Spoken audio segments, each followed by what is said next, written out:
Hi സംസ്കാരം നമ്മുടെ ഇഷ്ടവിശേഷമായ സ്നേഹക്കൊണ്ട് വിശേഷമായിട്ട് വന്നിരിക്കുന്നത്. അപ്പോൾ എല്ലാവർക്കും നല്ലൊരു ദിവസം ആശംസിച്ചുകൊണ്ട് തന്നെ വിശേഷത്തിലേക്ക് പോകാം. തുടങ്ങുമ്പോൾ തന്നെ കാണുന്നത് നമ്മുടെ വിഷുവിനെയാണ്. അപ്പോൾ വിഷുവിന് ആകെ ടെൻഷൻ അടിച്ച് അങ്ങോട്ടും ഇങ്ങോട്ടും ഇങ്ങനെ നടക്കുകയാണ് കേട്ടോ. അപ്പോഴാണ് പാറു അങ്ങോട്ടേക്ക് വരുന്നത്. അപ്പം പാറു അടുത്തേക്ക് വന്നു. എന്നിട്ട് വിഷു എന്ന് വിളിച്ചു. എന്താ പാറു? അപ്പോൾ ആള് ഭയങ്കര ടെൻഷനില്ല. അതെ, എനിക്കൊരു സംശയം വിശ്വ എന്ന് പറഞ്ഞു. എന്ത് സംശയം ഇപ്പം നിനക്കുള്ളത്? വിഷു എന്റെ വയറ്റിലൊന്ന് കൈവച്ച് നോക്കിക്കേ. എന്തിനാ ഇപ്പോ എന്ന് ചോദിച്ചു. ഒന്ന് വെച്ച് നോക്കു വിശ്വ എന്ന് പറഞ്ഞു. അവസാനം നിർബന്ധിച്ച വിശ്വം വയറ്റിന് മീതെ ഇങ്ങനെ കൈവച്ച് നോക്കാണ്. അതിനിപ്പോ എന്താ കുഴപ്പം എന്നിങ്ങനെ ചോദിക്ക. ഒരു പ്രശ്നമില്ലല്ലോ, ഒരനക്കവും ഇല്ലല്ലോ. ഇല്ല, അതാ എന്റെ ഇപ്പൊ പ്രശ്നം എന്നിങ്ങനെ പറയാണ് പാറു. ഇതിപ്പോ ഈ സമയത്ത് കുഞ്ഞ് അനക്കമൊക്കെ വെക്കേണ്ട സമയം ആയില്ലേ വിശ്വ? എന്നിട്ട് ഒരു അനക്കവും ഇല്ല. എനിക്കറിയില്ല എന്ന് പറഞ്ഞു വിശ്വം. വെക്കേണ്ടതാണെന്നേ, അതെനിക്കറിയാം. ചെറുതായിട്ടാണെങ്കിലും ഇടയ്ക്കൊക്കെ ഒന്ന് അനങ്ങേണ്ടതല്ലേ. ഇതിപ്പോ വയറ്റില് കുഞ്ഞില്ലാത്തതുപോലെ എനിക്കൊരു സംശയം തോന്നുക എന്ന് പാറു ഇങ്ങനെ പറയാണ്. പാറു എന്ന് വിളിച്ചുകൊണ്ട് നേരെ രാജലക്ഷ്മി അതും കേട്ടോണ്ടാണ് അങ്ങോട്ടേക്ക് വരുന്നത്. നീ എന്തൊക്കെയാ പാറു ഈ പറയുന്നത് എന്ന് ചോദിക്കണം. നീ എന്ത് വർത്തമാനമാ ഇത്? വയറ്റിൽ കുഞ്ഞില്ലല്ലോ എന്ന സംശയമാണ് പോലും. ഇങ്ങനെ അമ്മേ, അത് പിന്നെ അനക്കൊന്നും ഇല്ലാത്തത് കൊണ്ട്, പിന്നെ മാസം 3 ആവുമ്പോഴേക്കും വയറ്റിൽ കിടന്ന് ഫുട്ബോൾ കളിക്കല്ലേ എന്ന് പറഞ്ഞാല്, ദേ ഒരു കാര്യം ഞാൻ പറഞ്ഞേക്കാം. വേണ്ടാത്തതൊന്നും നീ ആലോചിക്കുവോ പറയുവോ ഒന്നും ചെയ്യണ്ട, മനസ്സിലായോ? ഇപ്പതേ നീ ഈ മനസ്സമാധാനത്തോട് കൂടിയിരുന്ന് ഈ പാല് കുടിക്കുക എന്ന് പറഞ്ഞു. അവ പാല് കുടിച്ചു. പക്ഷെ വിശ്വത്തിന് ഭയങ്കര ടെൻഷനാണ് കേട്ടോ. ആളോട് ഡോക്ടർ പറഞ്ഞു ഓർത്ത. പിന്നെ ബ്രേക്ക്ഫാസ്റ്റിന് പുട്ടും മുട്ടക്കറിയും മതിയല്ലോ. എനിക്കൊന്നും വേണമെന്നില്ല, വിശപ്പൊന്നും ഇല്ലാത്തതുപോലെ തോന്നുന്നത്. അങ്ങനെ പല വിശപ്പില്ലായ്മയും നിനക്ക് തോന്നും. അതൊന്നും കാര്യാക്കാതെ കഴിച്ചോണം മര്യാദയ്ക്ക്, മനസ്സിലായോ? കുഞ്ഞെ ദേ ജനിക്കുമ്പോ നാടൻ മുട്ടയും ഏത്തപ്പഴവും ഞാനത് പ്രത്യേകം വെച്ചിട്ടുണ്ട്. അത് നീ കഴിച്ചിരിക്കണം. അതെ, കുഞ്ഞുണ്ടാവുമ്പോ ഇങ്ങനെ കരട് പോലെ ഇരുന്നുവെച്ചാ പോരാ, ഇച്ചിരി തൂക്കമൊക്കെ ആരോഗ്യമൊക്കെ വേണം, മനസ്സിലായോ നിനക്ക് എന്നിങ്ങനെ ചോദിക്കാണ്. അപ്പൊ വിഷുവിനൊന്നും മിണ്ടാതെ എന്താടാ എന്നിങ്ങനെ ചോദിച്ചു വിഷുവിനോട്. അപ്പൊ ഒന്നുമില്ല എന്നും പറഞ്ഞു. അപ്പൊ വേഗം തന്നെ രാജലക്ഷ്മിയുടെ ഫോണിലേക്ക് ബെല്ലടിക്കുക. ഓ ഇന്ദ്രനാ എന്ന് പറഞ്ഞു. എന്ത് കുരിശിനാണോ ഇനി വിളിക്കുന്നത്? എന്തെങ്കിലും അത്യാവശ്യത്തിനായിരിക്കും അമ്മ എടുക്ക് എന്ന് പാറു. നീ അവന് സപ്പോർട്ടാണെന്ന് എനിക്ക് നന്നായി അറിയാം എന്ന് പറഞ്ഞുകൊണ്ട് വേഗം ഫോൺ എടുക്കുകയാണ് കേട്ടോ. ഹലോ, എന്താടാ എന്നിങ്ങനെ ചോദിച്ചോ. അമ്മേ, ഞാനാ ഇന്ദ്രജിത്ത്. ആ മനസ്സിലായി. നീ എന്താ ഇത്ര രാവിലെ തന്നെ വിളിച്ചത് എന്ന് ചോദിച്ചോ. എന്റെ അമ്മയെ ഋതു പ്രസവിച്ചു എന്ന്. നീ എന്താ പറഞ്ഞത്? ഋതു പ്രസവിച്ചെന്നോ? അതെങ്ങനെ ശരിയാകും? അതിന് അവൾക്ക് ഡേറ്റ് ഒന്നും ആയിട്ടില്ലല്ലോ. നീ എന്തൊക്കെയാടാ ഇന്ദ്ര ഈ പറഞ്ഞു കൂട്ടുന്നത്? പിച്ചും പേയും പറയുന്ന പോലെയാണല്ലോ എന്ന് ചോദിച്ചു. എനിക്കതൊന്നും അറിയില്ല എന്ന് പറഞ്ഞു.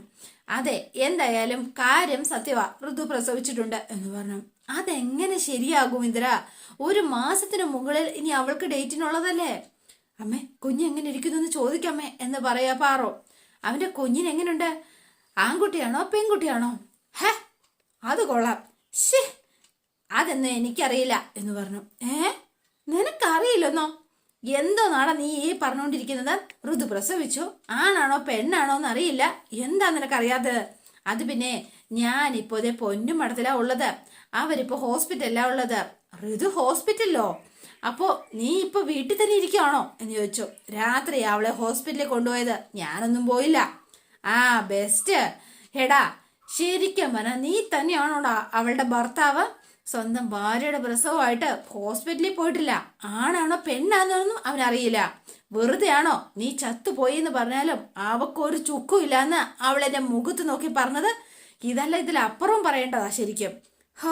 അമ്മ ഫോൺ വെച്ചോ, ഞാൻ വിവരം പറയാനൊന്ന് വിളിച്ചു എന്ന് മാത്രം എന്ന് പറഞ്ഞ് ഇന്ദ്രൻ ദേഷ്യപ്പെട്ട് ഫോണും കട്ട് ചെയ്ത ഓ എന്നൊക്കെ വെച്ച് കലിപ്പിൽ ഇങ്ങനെ ഇരിക്കുക. ഇവനൊക്കെ എന്തോന്ന് ജീവിയാടാ എന്ന് വിശ്വത്തിനോട് ഇങ്ങനെ ചോദിക്കുക. സ്വന്തം ഭാര്യ പ്രസവിച്ചിട്ട് അവൻ വീട്ടിലിരിക്കുക. ആണാണോ പെണ്ണാണോ ഒന്നും അവനറിയണ്ട. എന്താ ഇതിപ്പോ ഡേറ്റ് ഒന്നും ആയിട്ടില്ലല്ലോ അമ്മേ. എന്താണെങ്കിലും നമുക്കൊന്ന് പോണ്ടേ അമ്മേ എന്ന് ചോദിച്ചു പാറു. എവിടാന്ന് വെച്ചാ പോണത്? അവന് പോലും നിശ്ചയില്ല. ആദ്യം ഇവൻ അവിടെ ചെല്ലട്ടെ, എന്നിട്ടല്ലേ നമ്മള് എന്നിങ്ങനെ പറഞ്ഞു. പാവം ഋതു ചേച്ചി. ഡെലിവറി എന്ന് പറയുമ്പോ എന്തുമാത്രം വേദന സഹിക്കണം അല്ലേ?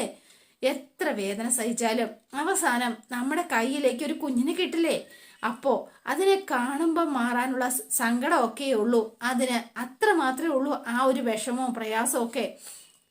മോള് പേടിക്കണ്ട എന്നാണ് ഞാൻ പറഞ്ഞതിന് അർത്ഥം, മനസ്സിലായോ എന്നിങ്ങനെ ചോദിക്കുകയാണ്. അപ്പൊ വിഷുവിനിങ്ങനെ പിന്നെയും ടെൻഷൻ അടിച്ച് നിൽക്കുകയാണ്. എന്താടാ, എന്തെങ്കിലും പ്രശ്നമുണ്ടോ? ഒന്നുമില്ല എന്ന് പറഞ്ഞു വിശ്വം വേഗം തന്നെ. ശരി. അപ്പൊ ഇവരിങ്ങനെ നിൽക്കുന്നു. പിന്നെ കാണുന്നത് ഇന്ദ്രനെയാണ്. അപ്പൊ ഇന്ദ്രൻ പ്രതാപനുണ്ട് കൂടെ. ഷേ എന്ന് പറഞ്ഞു. പാള് ഭയങ്കര കലിപ്പില. എന്നാലും അവരെന്തൊരു തള്ളയാന്നോർത്തി. കുഞ്ഞ് ജനിച്ചു എന്ന് വിളിച്ചു പറഞ്ഞാലേ ഒരു കൺഗ്രാറ്റ്സ് അല്ലേ എന്നോട് പറയേണ്ടിരുന്നത്?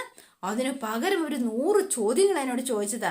ആണാണോ പെണ്ണാണോ എങ്ങനെ ഇരിക്കുന്നോ ഇതൊക്കെ എല്ലായിടത്തും ചോദിക്കുന്ന ചോദ്യമല്ലേ ഇന്ദ്ര എന്ന് ചോദിച്ചു പ്രതാപൻ. എടോ, ഞാൻ അവിടെ ഉറങ്ങിക്കിടക്കുമ്പോ വിളിച്ചറിഞ്ഞേപ്പിച്ചിട്ട് ഋതു പ്രസവിച്ചു എന്നാ പറഞ്ഞത്. എന്റെ ഷോക്ക് പോലും ഇതുവരെയും മാറിയിട്ടില്ല. കേട്ടപ്പോ എനിക്ക് ഒരു ഷോക്കായി എന്ന് പ്രതാപൻ. പിന്നെ ഇന്ദ്രന്റെ കാര്യം പറയണോ? എന്നിട്ട് ഫോൺ വെക്കാൻ നേരത്തെ തള്ള പറഞ്ഞ കേട്ടില്ലേ?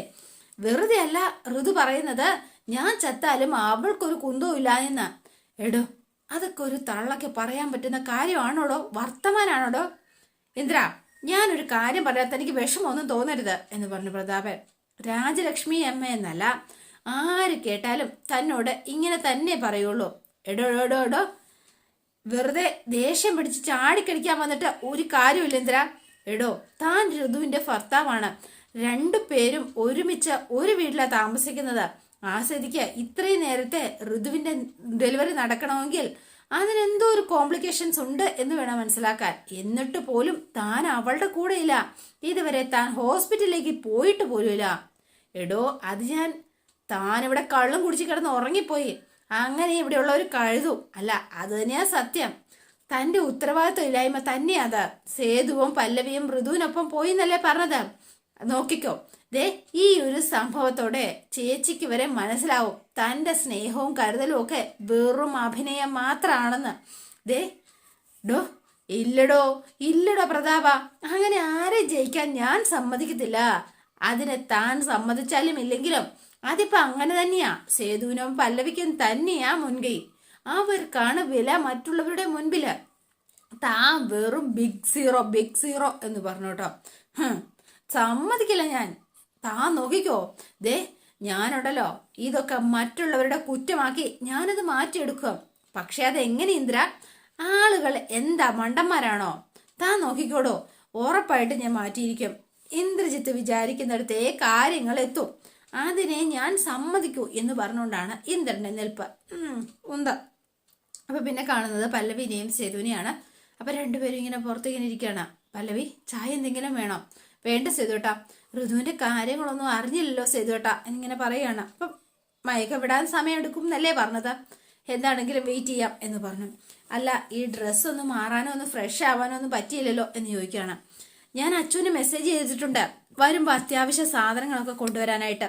അവർ വരുമ്പോൾ കൊണ്ടുവരും എന്ന് പല്ലവി ഇങ്ങനെ പറയുകയും ചെയ്തു. അപ്പോഴേക്കും ഡോക്ടർ അവിടെ നിന്ന് ഇറങ്ങി വരികയാണ്. ആ 2 ആൾ ഇവിടെ തന്നെ ഉണ്ടായിരുന്നോ? റൂം ഉണ്ടായിരുന്നല്ലോ, അവിടെ പോയി വെയിറ്റ് ചെയ്താൽ പോരായിരുന്നോ എന്ന് ചോദിച്ചു.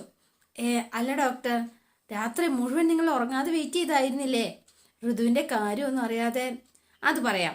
അതെ, ഈ പേഷ്യന്റ് ഇപ്പോഴും സെഡേഷനിൽ തന്നെയാണ്. അതുകൊണ്ട് കുറച്ച് സമയം കൂടി എടുക്കും ബോധം തെളിയാനായിട്ട്. താൻ വിഷമിക്കൊന്നും വേണ്ട, അതിന് കുഴപ്പമൊന്നുമില്ല. ഇപ്പൊ പേഷ്യന്റ് ICUലേക്ക് മാറ്റിയിരിക്കാം. നിങ്ങൾ ഇവിടെ ഇരിക്കണമെന്നില്ല, റൂമിലേക്ക് പോകാം. എന്തെങ്കിലും ആവശ്യം ഉണ്ടെങ്കിൽ അവിടേക്ക് അറിയിച്ചോളും എന്ന് പറയാണ്. അല്ല കുഞ്ഞ് എന്ന് ചോദിച്ചു. കുഴപ്പമൊന്നുമില്ല, ആൾ ഹാപ്പി ആയിട്ടിരിക്കുന്നു. പിന്നെ കുറച്ച് കഴിയുമ്പോൾ നിങ്ങൾക്ക് കാണാൻ പറ്റും, അന്നേരം കാണിക്കാം കേട്ടോ എന്നിങ്ങനെ പറഞ്ഞു. അല്ല പിന്നെ ഞാൻ കുറച്ച് മെഡിസിൻസ് ഒക്കെ പ്രിസ്ക്രൈബ് ചെയ്തിട്ടുണ്ട്, അത് നേഴ്സിന്റെ കയ്യിൽ വാങ്ങി കൊടുത്തേച്ചാൽ മതി. ശരി ഡോക്ടർ എന്ന് പറഞ്ഞു. എന്താ ആയിക്കോട്ടെ എന്ന് പറഞ്ഞു ഡോക്ടർ അങ്ങ് പോയി. അപ്പൊ ഇവരിങ്ങനെ പുറത്തിങ്ങനെ നിൽക്കുകയാണ് കേട്ടോ, സേതുവും പല്ലവിയും കൂടി. അപ്പൊ കുറെ നേരം ഇവരിങ്ങനെ നേഴ്സ് വന്നിട്ട് പ്രിസ്ക്രിപ്ഷനൊക്കെ കൊടുത്തു. അത് വാങ്ങാനായിട്ട് സേതുവും പല്ലവിയും പുറത്തേക്ക് പോകുന്നുണ്ട്. ഈ സമയത്ത് ഇന്ദ്രൻ പൂർണിമാമയും കൂട്ടിക്കൊണ്ട് നേരെ ഹോസ്പിറ്റലിലേക്ക് എത്തി കേട്ടോ. നോക്കിക്കേ പൂർണിമാമേ, എന്റെ അമ്മേ, ഒരു നോക്കിയേ, അവരോടൊക്കെ ഇത്ര എന്താ ഞാൻ പറയാ, കാറിൽ കയറാൻ പറഞ്ഞപ്പോ അവർക്കൊക്കെ വലിയ പുച്ഛം. എന്നിട്ട് അവര് സ്വന്തം ഓട്ടോറിക്ഷയിൽ വരുന്നുണ്ട് എന്ന് പറഞ്ഞു. ഒരു വീട്ടിൽ കഴിയുമ്പോൾ ഇതിന്റെയൊക്കെ ആവശ്യമുണ്ടോ? ഇങ്ങനെ അഹന്തയും സ്പർദ്ധയൊക്കെ വളർത്തേണ്ട കാര്യമുണ്ടോ? അവർക്കെന്തോ വാങ്ങാനുണ്ടെന്നല്ലേ പറഞ്ഞത്? എന്തോ ആനമുട്ട വാങ്ങിക്കാനായിരിക്കും, അല്ലാതെ പിന്നെ എൻ്റെ അമ്മ ഈ ഹോസ്പിറ്റലിലേക്ക് വരുമ്പോൾ എന്ത് വാങ്ങാനാ എന്ന് ചോദിച്ചു. അപ്പോഴേക്കും നമ്മുടെ അച്ചുവും ശ്രീഹരിയും കൂടി അങ്ങോട്ടേക്ക് എത്തുകയാണ് കേട്ടോ. എഴിഞ്ഞെഴിഞ്ഞ് വരുന്നുണ്ട് 2 ഓട്ടോറിക്ഷ എന്ന് പറഞ്ഞു. അതെ, പരിഹസിച്ച് സംസാരിക്കണ്ട എന്തിനാ, അതെ, അവർക്കത് വലുത് തന്നെയാ എന്നിങ്ങനെ പറഞ്ഞു കേട്ടോ. അമ്മേ, ഞാൻ വെറുതെ ഒരു ജോക്ക് പറഞ്ഞതാ എന്ന് വേഗം ഇന്ദ്രൻ മാറ്റി പറയാണ് കേട്ടോ. അപ്പോഴേക്കും അച്ചുവും ശ്രീഹരിയും കൂടി അങ്ങോട്ടേക്ക് ഇറങ്ങി വന്നു. അല്ല, നിങ്ങൾ എന്ത് വാങ്ങാനാ അച്ചു പോയത് എന്നിങ്ങനെ ചോദിച്ചു.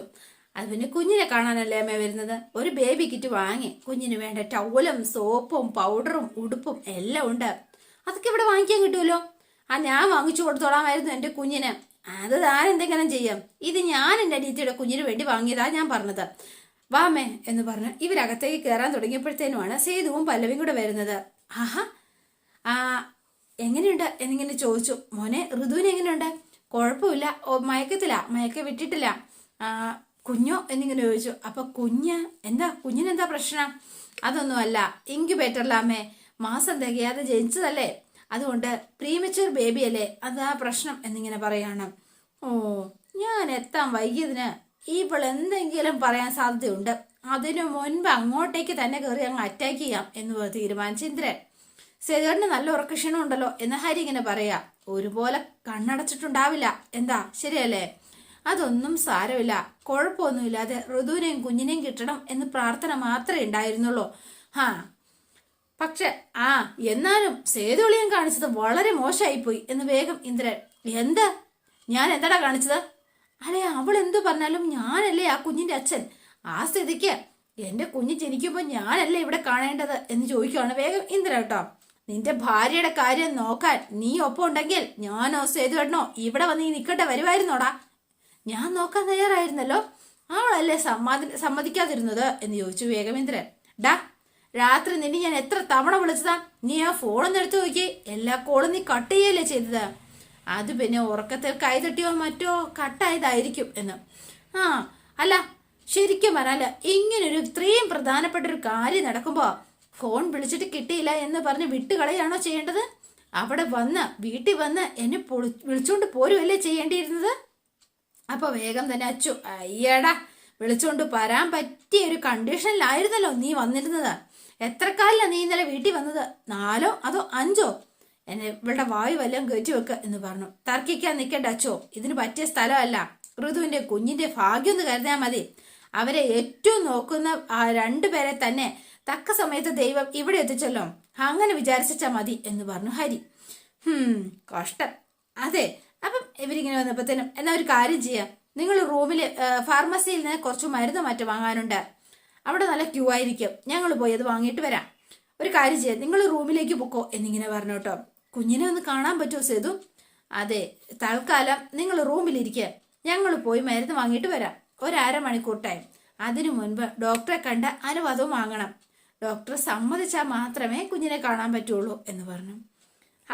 എന്നാൽ പിന്നെ നമുക്ക് റൂമിൽ വെയിറ്റ് ചെയ്യാം എന്ന് വേഗം. എത്രയാ സേതു അളിയാ റൂം നമ്പർ എന്ന് ചോദിച്ചു.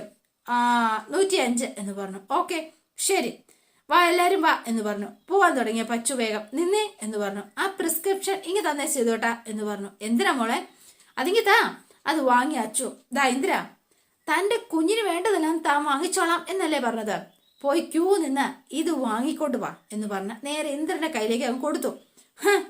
അതിനിപ്പോ എന്താ, ഞാൻ വാങ്ങിക്കൊണ്ടുവരും. മൈ ബേബി, സ്വീറ്റ് ബേബി എന്നൊക്കെ പറഞ്ഞു. ഇന്ദ്രൻ വേഗം വലിയ ഫോർമാലിറ്റിയിൽ ഈ പേപ്പറൊക്കെ വാങ്ങിക്കൊണ്ട് ഞാൻ വാങ്ങിച്ചോണ്ട് വരും എന്ന് പറഞ്ഞ് ഇവൻ അങ്ങ് പോവാണ് കേട്ടോ.